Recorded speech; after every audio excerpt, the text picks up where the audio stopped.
Ketahui olehmu hai salik bahwasanya tiada yang melepaskan akan dikau daripada segala perkara yang berbahaya. Itu maksudnya kalau kita masih merasa ada punya perbuatan.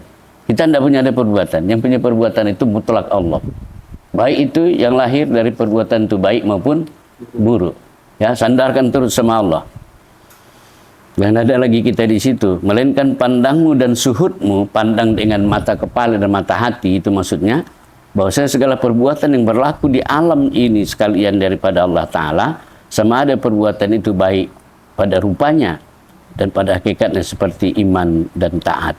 Jadi baik buruk datang dari Allah, selesai. Itu dia. Nah, cuma itu tadi ya, cara kita meletakkan itu harus paten. Nah, patennya gimana? Ya secara batin, lihatlah yang baik itu dari dia, yang buruk itu dari dia.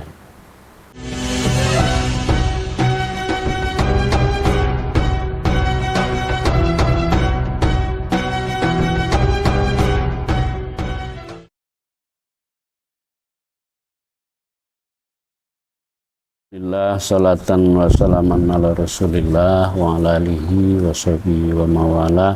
Asyhadu an la ilaha illallah wahdahu la syarikalah wa asyhadu anna muhammadan abduhu wa rasuluh. Allahumma salli ala sayyidina Muhammadi wa ala alihi wa sahbihi ajma'in, amma ba'du. Qala Allah ta'ala fil Qur'anil Karim, bismillahirrahmanirrahim, qul huwallahu ahad, Allahus samad, lam yalid wa lam yulad wa lam yakul lahu kufuwan ahad. Shadaqallahul azim. Kitab Darun Nafis ini diartikan dengan mutiara yang indah, dikarang oleh Maulana Allamah yakni Syekh Muhammad Nafis bin Idris Al-Banjari. Isinya ada 4 ini. Garis besarnya tauhidul af'al, tauhidus asma, tauhidus sifat, dan tauhidus zat. Jadi 4. Itu merujuk kepada 4 hal memang Allah Ta'ala itu diesakan, mengesahkan zatnya, bahwa tidak ada tergambar, tidak ada terupa kalau zat Allah itu seperti apa. Segala sesuatu tergambar seperti inikah, seperti kutukah dia, maka itu bukan zat, esa zat. Kemudian mengesahkan af'al, mengesahkan perbuatan. Tidak ada perbuatan yang terjadi di dunia ini, di belahan dunia ini, mana saja, itu bagi tauhid kita mengembalikan pandangan perbuatan itu hanya kepada Allah Ta'ala. Kemudian mengesahkan asma, mengesahkan nama, maka seluruh nama-nama yang ada ini ya kita kembalikan kepada satu nama, ya, yakni kepada Allah. Ya, begitu juga dengan sifat, tidak ada sifat selain daripada yakni yang punya sifat, yaitu Allah Subhanahu wa Ta'ala. Coba kita lihat tentang pasal yang pertama ini pada penjelasan martabat tauhidul af'al. Bermula pasal yang pertama pada menyatakan tauhidul af'al, artinya mengesahkan Allah Ta'ala pada segala perbuatan. Nah, ya, gambarannya begini, bagaimana kita mengesahkan Allah pada segala perbuatan, maka apa yang kita lihat dengan mata kepala ini, sesuatu perbuatan, baik itu mengenakan maupun yang tidak mengenakan, maka kita rujuk perbuatan, katakan baik buruk itu tak lain itu adalah perbuatan Allah. Nah, tapi kan ini sulit. Kita kadang-kadang beriman ini pakai nafsu. Kalau yang baik dia pula yang datang, kita senang. Wah, ini dari Allah ini gitu. Tapi kalau yang nggak baik, ya kita katakan ini gara-gara kau ini. Gitu. Coba kalau tadi kau nggak datang, udah jadi nih. Nah, kita salahkan. Ya kan? Nah, bagaimana meletakkan, memandang segala perbuatan yang terjadi di alam ini itu karya Allah, baik dia baik maupun buruk. Nah, ini kan sikap batin.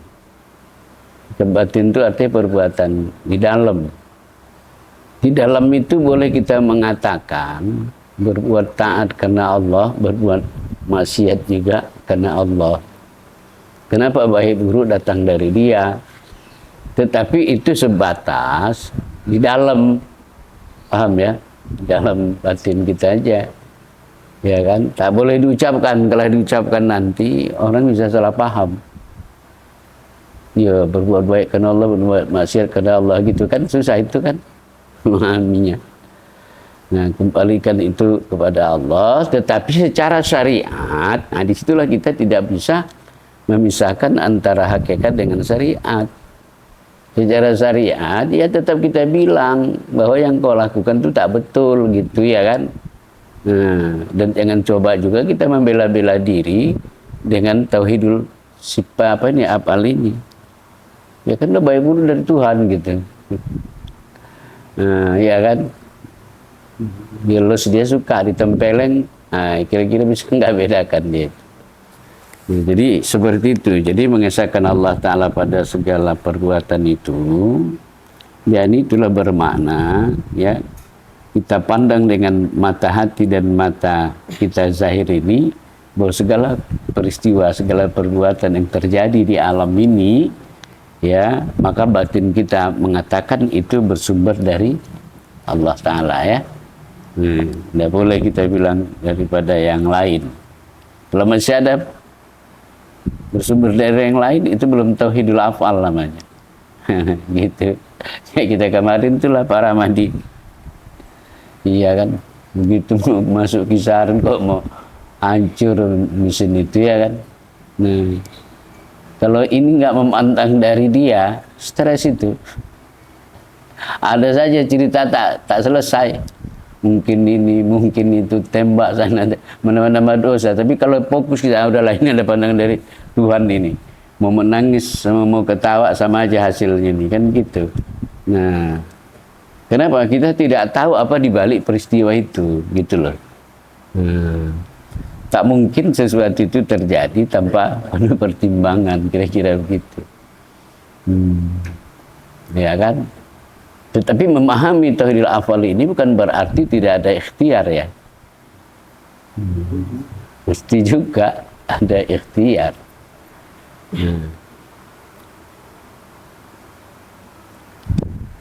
Katanya di LNE pertama ini, ketahuilah hai salik, bahwasanya tiada yang melepaskan akan dikau daripada segala perkara bahaya yang tersebut itu. Maksudnya di mana letak bahayanya? Kalau kita memandang sesuatu peristiwa itu bukan bersandar atau bukan mengembalikan kepada Allah, itu bahaya, syirik. Tidak boleh. Nah, makanya tadi kan ada yang nggak enak, ya kan, bawa dulu ke kaji. Ini dari kau juga, ya Allah, gitu kan. Nah, tapi habis itu kau maling ya, kan gitu kira-kira. Nah, tetap juga gitu. Itulah sampai batas itu ada saja. Iya, sampai batas itu kita kan kita memandang situ. Pas kita duduk, nanti ada kawan, jadi kawan itu gara-gara kau ini. Padahal itu sebelum dia datang, kita udah memandang gitu. Ya. Jadi setelah kawan itu datang, gara-gara kau ini, ya, jadi. Ya, berubah lagi gitu. Nah, jadi seyogianya memang dalam penerapan ini, kalau kita tengok pula malingnya datang ke rumah tengah malam, wah ini pakai tauhidul afal, kira-kira cocok nggak pintu dibuka, pagar pun dibukakan? Ini mana afal Tuhan, ya kan? Nah, dibilang sama orang, masuklah kalian, aku bikinkan kopi dulu ya, sambil kulkas ini angkat segala macam. Ada kalian bawa kendaraan, Jangan. Ada backup sebelah ini, tunggu ku panggil dulu gitu. Iya kan? Gak penuh lepas gitar itu pergi. Terus saya merasa bangga, inilah Tauhidul Af'al itu. Suka bisa begini gitu. Tidak begitu. Ya kendati memang kebenaran itu ada secara hakiki kan, tapi itu urusan di dalam. Kenapa Al-Quran memerintahkan kita amar ma'ruf nahi mungkar gitu loh. Cuma kita mengambil pasukan itu tadi lewat ini kembalikan dulu. Waktu buka nanti ya kan, udah betul-betul kali Pak Ramadi kepala kakap sudah mau digulai segala macam ya kan. Awak pun sedap ini malam nih ya kan. Saya jujur Pak, saya jujur ya, nampak kan imanku lemah. Kalau jadwal tarawih itu agak tersiksa memang sedikit. Tersiksanya nggak bisa makan gitu. Gaya saya makan sekedar entah bubur atau apa, minum, sholat, siap-siap berangkat. Nggak pernah makan. Jadi kalau pas nggak jadwal, iya kan? Ada itulah tengok nafsu itu. Sudah kan apa yang kira-kira yang enak sesuai dengan mampu awak, ya kan? Entah daun ubi ditumbuk, pakai ikan sale hitam itu, ya kan? Pakai yang berbelacan, ikan asin, jadilah kan gitu kan? Nah itu enak, siap maghrib nanti santai, iya kan? Nggak buru-buru. Nah nanti sholat sendiri di setel tengah malam gitu enak awak ya kan. Sesudah habis rakaat kita melakukan muhasabah, ya Allah ya, kita ngeluh apa yang kita inginkan, berdialog dengan Allah gitu kan. Nah mana tadi cerita itu, jadi janganlah kita salah menerapkan Tauhidul Af'al itu, iya kan. Nah, saya tahun berapa ya bisa jadi orang kaya, udah janji teken meneken gitu. Sama pengusaha terkenal itu dulu, dan saya cukup dekat ketika itu dengan salah seorang mualaf yang Pak Mega PT Ira mau bayaran tanah, oke gitu. Cuma gara-gara hanya macet, jam itu dengan Pak Rahmat saya itu nggak tepat waktu, dia duluan nyampe, dan nggak nyampe, terakhir dia pulang, terbang ke Jakarta, jual belinya dibatalkan gara-gara itu, ya kan? Nah barangkali kalau itu terjadi sampai puluhan miliar, apa kita bilang? Lontong ini wali kota Medan ini, jalan macet gara-gara dia, banyak. Kita berbisik kepada cerita yang lain. Maka Tauhidul Af'al ini mengharapkan kita nggak begitu lagi. Jopis misalnya, ini contoh ini pas saya ke si Jopis, ya kan, walaupun kau udah pacaran lama, ya kan, tapi ujungnya kau kena ya kartu undangan berwarna merah, kan gitu. Tak usah pula kau masuk kamar, ya kan, kau hidupkan lagu, ya lagu Spoon itu kan, ya. Mengapa terjadi? Tak usah pala itu. Ya, segianya kita bertauhid Af'al ini, ya dampaknya kepada diri kita tenang lah sebenarnya maunya. Ya kan, tak jodoh ya udah, memang tak terbaik Tuhan itu kau kasih gitu. Cuma kita kan suka kali cerita mundur kan. Iya, lagi berantem. Sama bini berantem Pak Sultan. Iya kan, cakap pula dia mau puasa hari raya gini. Lo tahu aku dari dulu abang begini, nggak mau dulu aku sama abang. Padahal mak aku dulu bilang ya bisik-bisik mak aku dulu sama aku kan. Kalau yang itu ya calon kata usaha nak cari kalau yang lain. Cuma kan aku udah cinta kali, bela-bela juga. Tapi begini juga abang bikin aku kan, coba. Orang hari raya udah mau raya gini, sibuk buat ini buat itu, abang santai aja.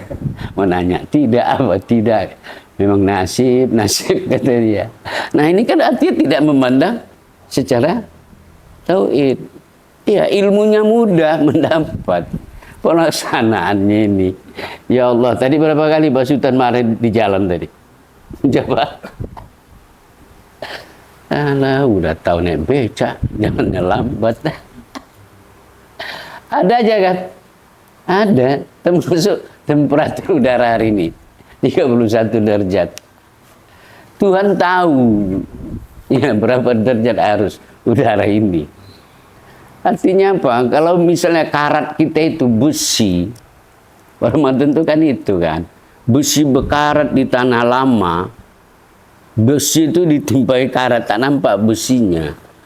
Maka untuk memunculkan besi itu pakai api yang panas. Kalau pakai lampu biasa, kompor biasa mana bisa? Ya kan, bawalah ke gunung api itu kan, dicelup sebentar kan gugur karatnya itu, nampak besinya kan.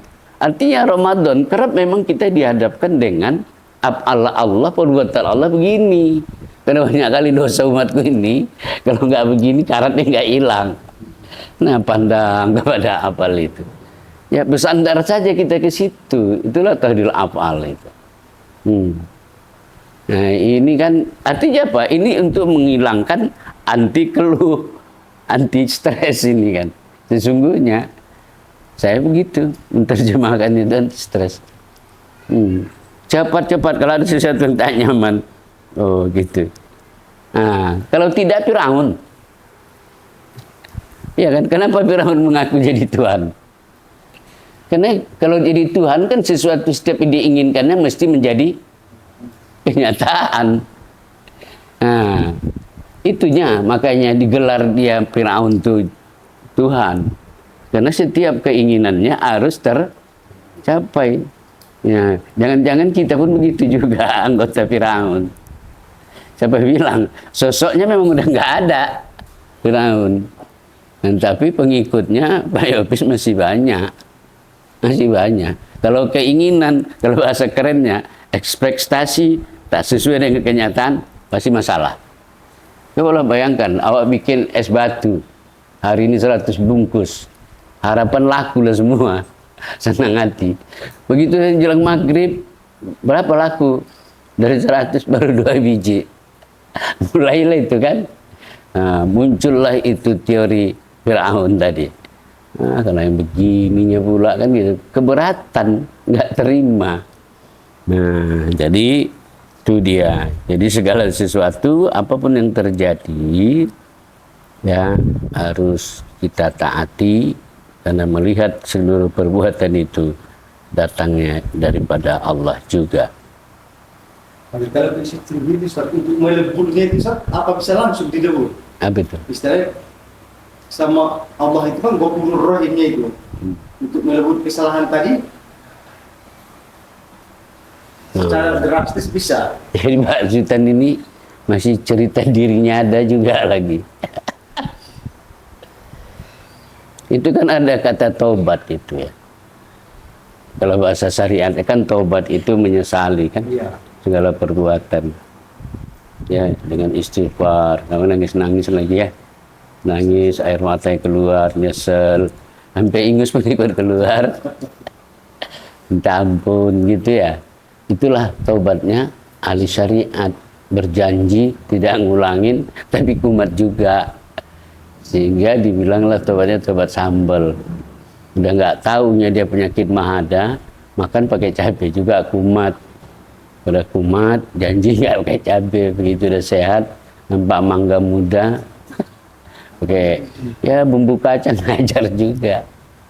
Bakambuhan kalau tadi hanya mahkumat, ini kan makan pedas pakai kacang, mahkumat, asam urat pun kumat juga. Jadi 2 jadinya kumat. Nah, jadi lanjutan, kalau dalam tasawuf taubat itu kan berasal dari tabayatubu taubatan. Iya, salam. Jadi Allahumma sholli ala Muhammad ya. Jadi kalau secara hakikat Pak Sultan, tabah itu ketika Pak Sultan kembali ya kepada fitrah. Apa kembali itu? Taubat itu kan bahasa Arab tuh, kembali. Kalau orang syariat tadi taubatnya begitu Pak Sultan. Ya kan, minta ampun, nangis gitu tadi kan. Nah, kalau orang hakikat ketika dia merasa dirinya nggak ada, itulah taubat itu. Tapi sampai sini kajiannya, orang-orang syariat muncul lagi cemburunya. Cemburunya apa? enak kali ya orang tuh ngaji tuh. Iya, kalau udah berserah diri dia tak ada yang ada Allah, maka tak laku lagi tobat. Tak ada dosa lagi Pak Ustaz. Ini kalau kita buka-buka. Nah, tetapi ini berlaku kepada memahami secara hakikat dan paham. Itu tobat yang sesungguhnya Pak Ustaz. Tabayatubu taubatan. Kembali. Nah, kembali Pak. Kita kan diri kita fitrah. Cuma kan kita ngotor-ngotori kan, mengaku diri ada, merasa diri hebat, ya berkuasa, berkehendak. Jangan pulangkan itu, ya kan? Akhirnya kita kosong kan, nggak ada. Orang kosong, ada lagi tobat sama dia. Tapi yang betul-betul, jangan pula gara-gara itu enak ya gitu. Oh ini baru kaji, ya kan korupsi juga, nanti tobat, nganggap diri nggak ada, selesai. Tuhan tahu ngakal-ngakal itu betul-betul. Iya kan, jujur aja memahami kajinya. Nah, jadi seperti itu Pak Sultan. Cuma secara syariat Allah itu memiliki sifat maha pengasih, maha penyayang. Ya seperti apa dia meleburnya itu, ya itu tadi secara syariat, orang syariat minta ampun, itu cara dia. Terus saling menyalahkan lagi kan. Nah, begitu pula paham dia. Nah, udah, jangan pula kita bilang kasihan orang syariat ini, bodoh gitu ya kan, nggak boleh itu. Nah kita lanjut dulu ya. Ketahui olehmu hai salik bahwasanya tiada yang melepaskan akan dikau daripada segala perkara yang berbahaya. Itu maksudnya kalau kita masih merasa ada punya perbuatan. Kita tidak punya ada perbuatan. Yang punya perbuatan itu mutlak Allah. Baik itu yang lahir dari perbuatan itu baik maupun buruk. Ya, sandarkan terus sama Allah. Dan ada lagi kita di situ, melainkan pandangmu dan suhudmu, pandang dengan mata kepala dan mata hati, itu maksudnya bahwasanya segala perbuatan yang berlaku di alam ini sekalian daripada Allah Ta'ala, sama ada perbuatan itu baik pada rupanya dan pada hakikatnya seperti iman dan taat. Jadi baik buruk datang dari Allah, selesai. Itu dia. Nah, cuma itu tadi ya, cara kita meletakkan itu harus paten. Nah, patennya gimana? Ya secara batin, lihatlah yang baik itu dari dia, yang buruk itu dari dia. Nah, seperti itu. Nah, cuma kita keberatannya kenapa? Karena kita merasa diri kita ada. Iya kan? Nah, coba kalau kita ngayal dulu. Kita ini udah nggak ada. Baik buruk itu, ya sudah gitu kan. Nah, karena pun memang apa yang mau dilakukan Allah itu ya suka-suka dia. Tapi ada juga Ustaz. Ceramah Ustaz kan, yang baik itu dari Allah, yang buruk itu dari kita. Ya. Jadi kalau cerita tauhid akal ini salah kayaknya. Salah lah, berarti ada dua Tuhan. Padahal Ustaz juga kan gitu. Iya, tapi itulah bahasa. Satu sisi kesannya apa ya, tawadu gitu ya, kan tunjukkan tawadu itu kan, tahu tawadu itu kan, rendah hati gitu. Jangan kayak anak muda sekarang ngartikan tawadu itu jelek kali artinya. Tawadu, tertawa sambil duduk-duduk kan. Ada aja bang, itulah zaman modern ini, ya kan, istilah-istilah kayak gitu. Ya, jadi memang tak betul itu. Yang baik datangnya dari Allah, yang buruk datang dari aku katanya. Inilah kekhilafan saya. Itu kalau orang tauhid, dulu guru saya itu Kiai Sa'ban Allah yarham, dia kalau cerita begitu, Allah Maha Besar gitu kan, marah dia itu, nggak suka dia. Sebesar apa rupanya katanya. Nah, kan karena kunjungilah beramai-ramai peringatan Nabi Muhammad. Sebesar apa Nabi itu rupanya. Nah, dia suka kayak gitu. Emosi dia tinggi. Itulah bahaya juga loh bang, secara sosial. Makrifat ini kalau tidak kita pandai-pandai memakai, ibarat memakai baju, secara sosial terkecil rumah tangga ya, lingkungan, masyarakat dan seterusnya. Ini hati-hati kita membawa kaji ini, karena sering terjadi bentrokan. Sering terjadi bentrokan, itu kan berakibat itu secara psikis. Bisa kita menjauh dari orang, atau sebaliknya. orang yang jauh dari kita. Jadi kalau bisa memahami ini, kita dinamis. Artinya kalau tidak usah dipaksakan gitu. Kita punya keyakinan kajian ini adalah kajian kebenaran yang bersumber dari Al-Quran Hadis dan dipraktekkan oleh Rasulullah. Ya, rohaninya siapapun sesungguhnya butuh tentang ini. Nah, cuma itu tadi keluhan Pak Ramadi sebagai ketua PKM kan. Nah, kalau kaji gini agak malas jemaah datang gitu lah kira-kira ya kan.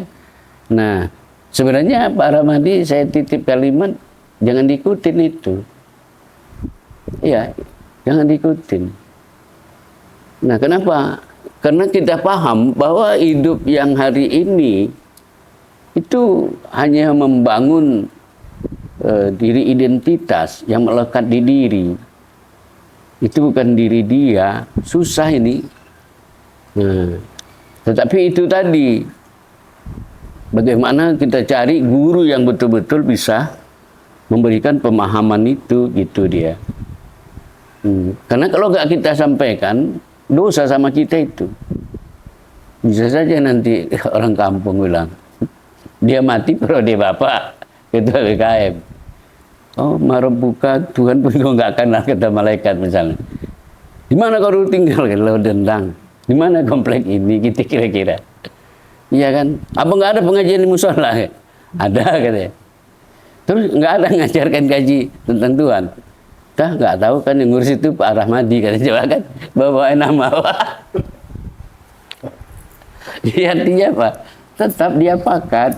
Cuma kan sesuai dosis lah. Ini pula baru mengaji 1 bulan, 2 bulan sudah cerita kosong. Jamaah pun bingung, apa yang kosong ini? Tak cocok itu belum, nggak sesuai dosis. Nah, seperti itu dia. Ya, itu kita lanjutkan dulu ya.